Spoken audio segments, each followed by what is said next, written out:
Support comes from St. Louis Public Library Foundation, helping the library serve children and their families with programs and services needed to become lifelong readers. More information about the foundation is at slpl.org. This is St. Louis on the Air from St. Louis Public Radio. I'm Elaine Cha.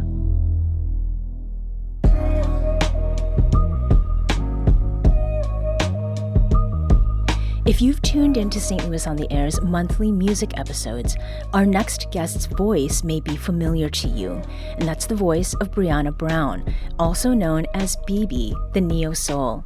It may also be familiar if you've been out and about to hear live music in St. Louis. I've personally seen her perform at least 3 times since last summer.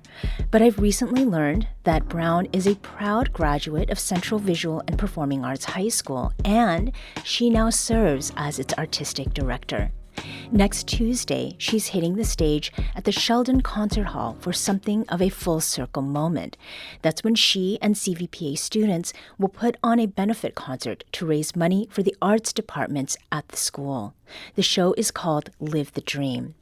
And here to discuss Live the Dream is the singer, songwriter, educator herself, BB the Neosoul. Welcome to St. Louis on the Air. Hi, thank you so much for having me.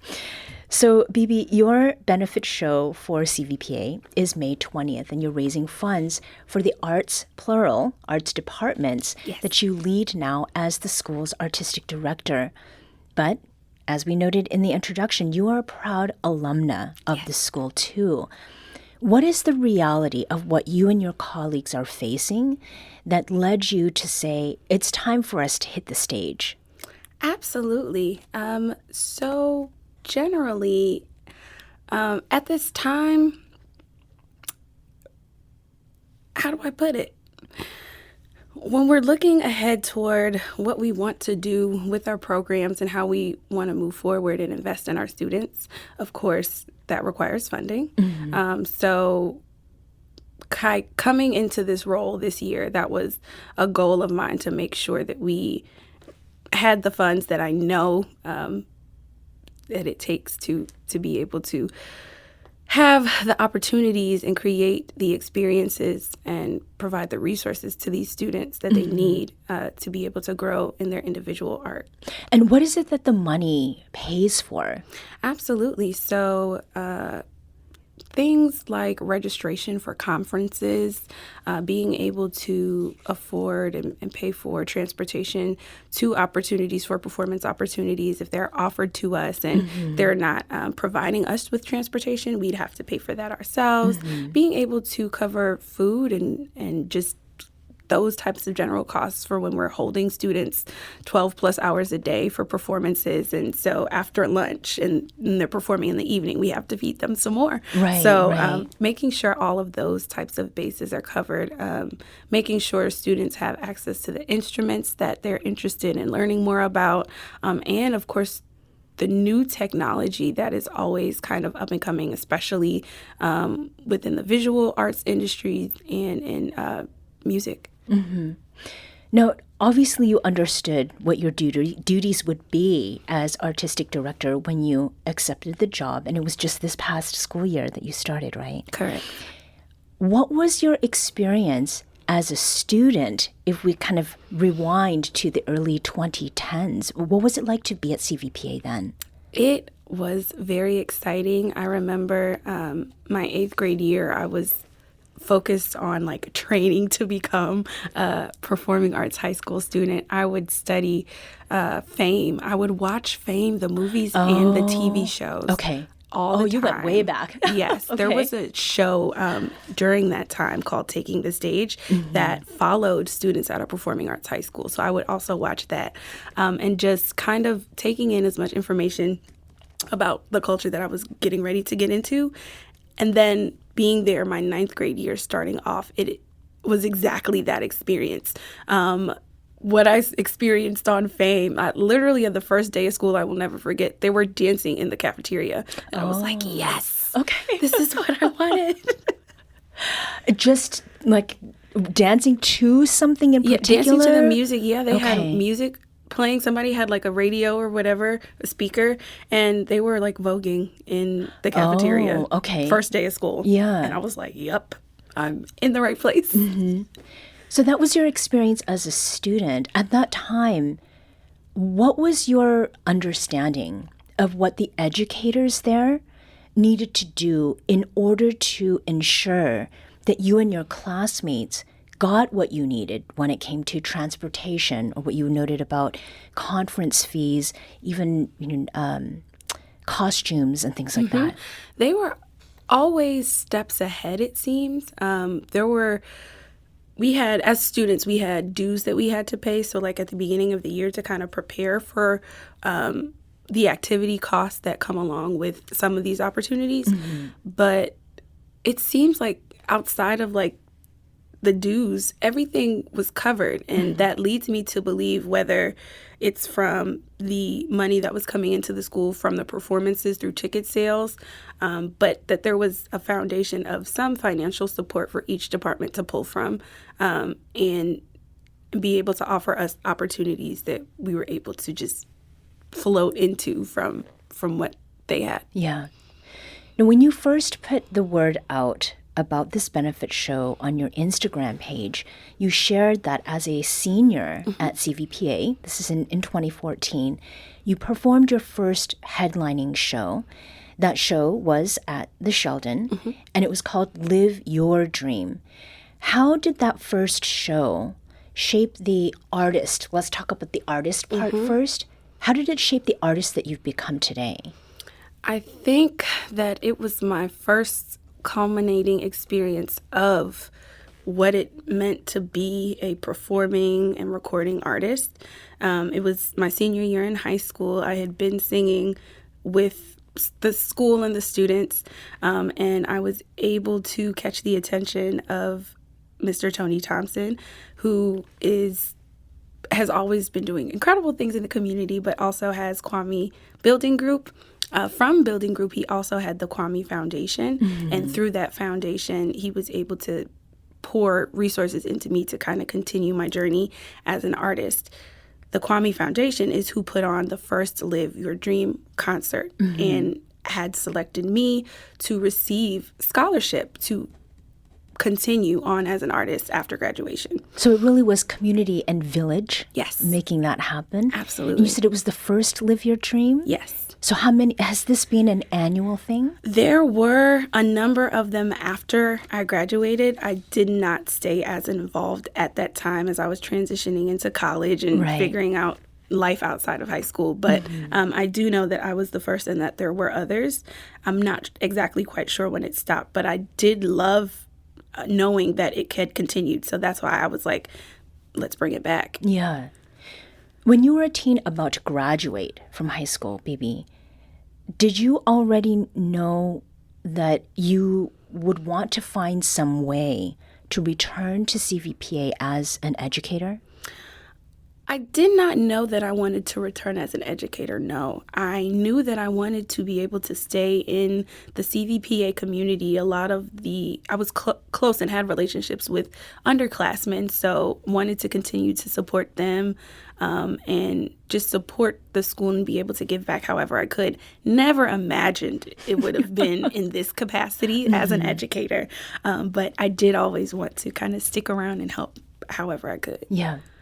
Well, staying on that point and the benefit concert that is coming up, you'll be performing some covers as well as some of your own original music.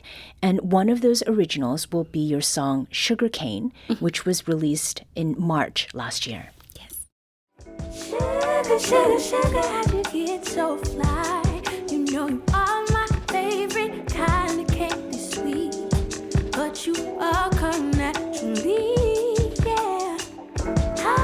Tell me how your loving gets so good. But refined, you all so smooth. Good for me. I'll have some every day of the week.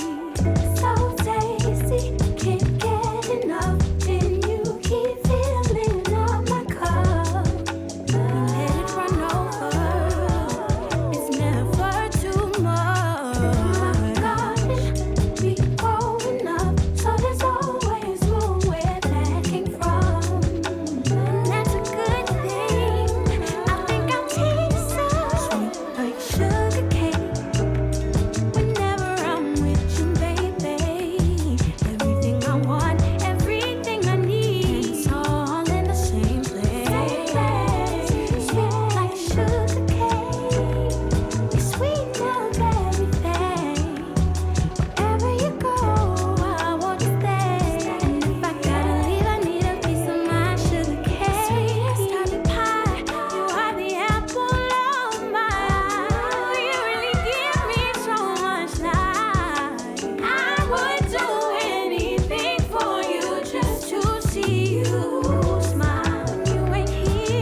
And that was Sugarcane by BB the Neosoul.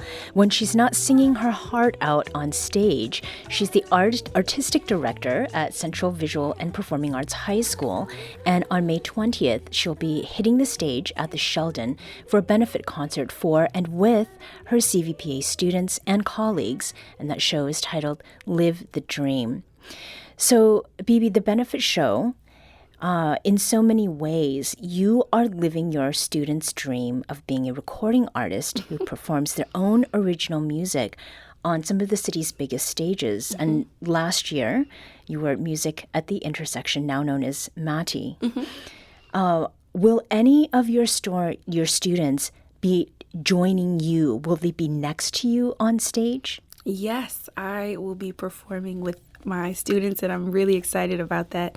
When we had the original Live Your Dream concert when I was a high school student, I performed with a band and background singers who were also all students, mm-hmm. Some in the same grade, and like I said, some underclassmen.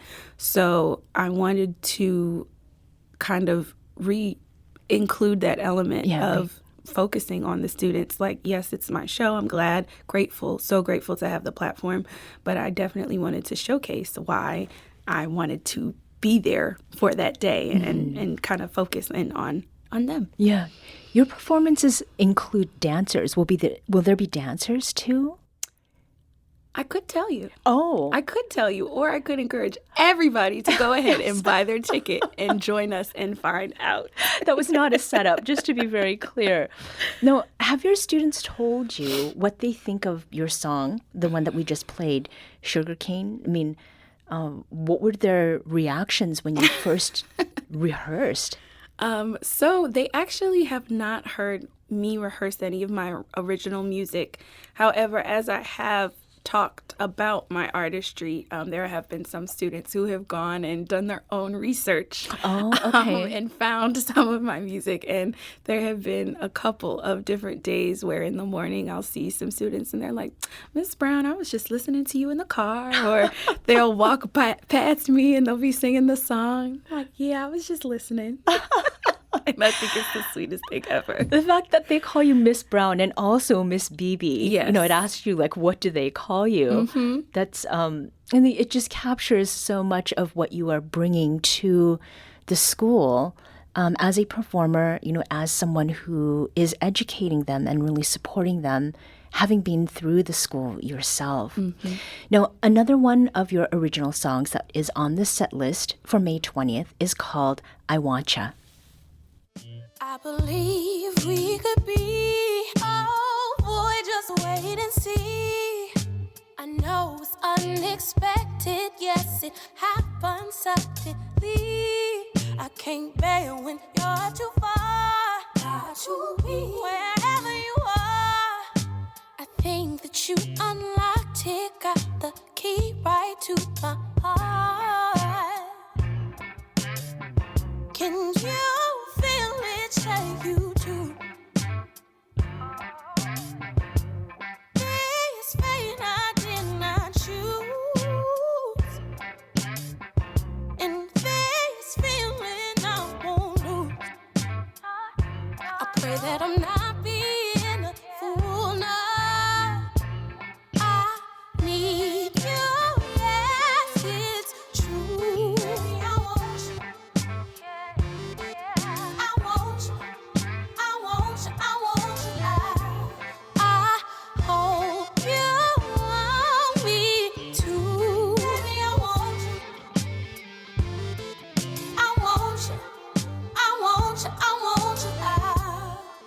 Never felt more alive. It's like a natural, supernatural high. The energy flowing between us, baby, it's our vibe. See, I've tried so many times, and I hadn't been getting it right. And now that I found you, I'm starting to understand why. Yeah. Can you feel it? Say you do. This feeling I won't lose. I don't just mean tonight. I think I might want you the rest. And that was BB the Neosoul's 2022 single, I Wantcha. She'll be performing that original music as well as some covers with her students at the Sheldon next Tuesday. What do your students think of I Wantcha? They love it.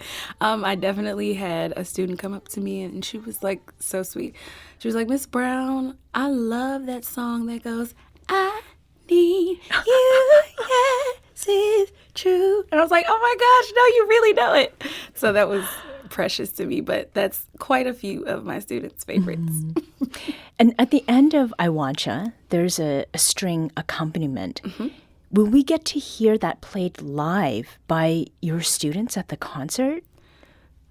You keep asking about what we're doing on stage, and I could tell you I really could, but I think the best way to find out is to encourage everyone to get tickets and come along and see. There's so much in store and so much that can be in store. I wouldn't want you to miss it. Is what you're doing with this concert, is this different from what has been done in the past to get some support for all of the things that the students need in order to flourish? Mm-hmm. Well, this is my first time on this side of it. Like I said, as a student, I was on the receiving end of so many opportunities and resources. I didn't really know the behind the scenes of it or how they made it happen. So I knew for me, stepping into the role, that if it needed to happen, I could make it happen in the ways that I knew how, and that is performing. Yeah. And to that point, you have shared your experiences, BB, as a musician with me in the past, and it's a subject of conversation that happens on the regular here, actually on St. Louis on the Air. Do you get the opportunity to share the realities, better or worse, of the music industry with your students? Absolutely. I think it's an important part of my role, as well as giving them the opportunities and the resources for them to continue to live their dreams or make their way to making their dream or a real career and lifestyle. I think that comes with being honest and transparent about how challenging it is, and just being forthcoming with that, so there's no surprises. I think I was very well warned about how challenging it could be an artist, and I always heard that you had to be tough to be an artist. You have to have tough skin. So now, as an artist, I know exactly what that means, and I'm wanting to be able to help break that down a little bit better, because when you hear you have to have tough skin, you're like, all right, my skin is, I have tough skin. Right. But you don't know exactly what that looks like and how you have to be mentally and physically and financially prepared to carry over your passion into a career. Mm-hmm. Is there a very common question that comes up from the students? It's not a common question, but a common, like an overall attitude that I see from a lot of them is that they love what they do, but they're really not sure how to take art or theater or dance and continue it as a career. And when I think back to my own experience as a student, I don't think I ever had that concern, because I personally knew that I just wanted to do it. But there wasn't as much of a focus on the future and how to sustain these skills and these gifts and passions. There was a big focus on training us to be the best in that passion. But I want to be able to have the two available for our students, where they're able to grow and be incredible artists and also have those opportunities and know how to continue and build a career off of those skills after they graduate. Do you think that where you are in your career now has positioned you particularly well to help these students with their training and as they work toward their goals of turning their art not just into a side passion, but something that they can make a living doing? Absolutely. And I think one of the greatest assets to me in being able to offer them that has been community. being able to say that I know so many professional visual artists, I know so many professionals who work in theater and who work in the music industry. I see that these jobs exist. I know what they are. I know what they're called. And I can pass that information along in a way that I wasn't able to receive it. Yeah. Now, I've seen you perform on stage at Frizz Fest, at Matty, the Dark Room, here in Grand Center. Other than raising money for the arts programs at CVPA, Bibi, what do you want your students to gain from this May 20th show? I want them to gain experience. I want them to really feel the joy of being able to be an artist and use your gift and have a platform for it where you're able to be received. And I think the next layer of that for me with this show is that there's a purpose and a meaning behind it.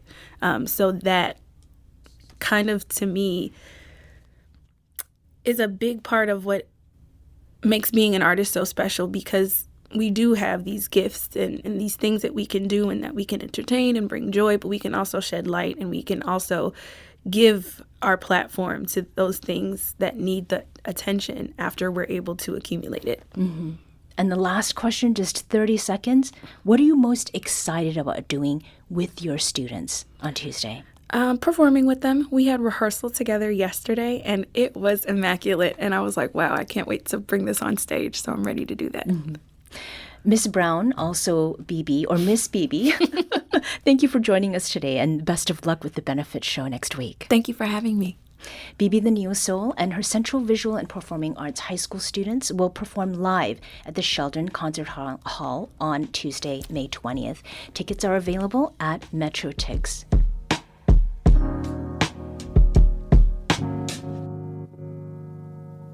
This episode was produced by Maya Norfleet.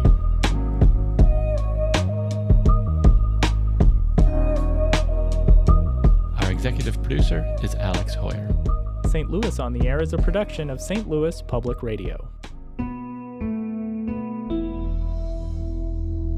Understanding starts here. Do you find yourself regularly listening to episodes of St. Louis on the Air? Suggest us to a friend you think might enjoy our conversations, and leave us a review and rating on Apple Podcasts on the App Store. It's the simplest way to help people discover our show. Thank you. St. Louis Public Radio is a member-supported service of the University of Missouri St. Louis.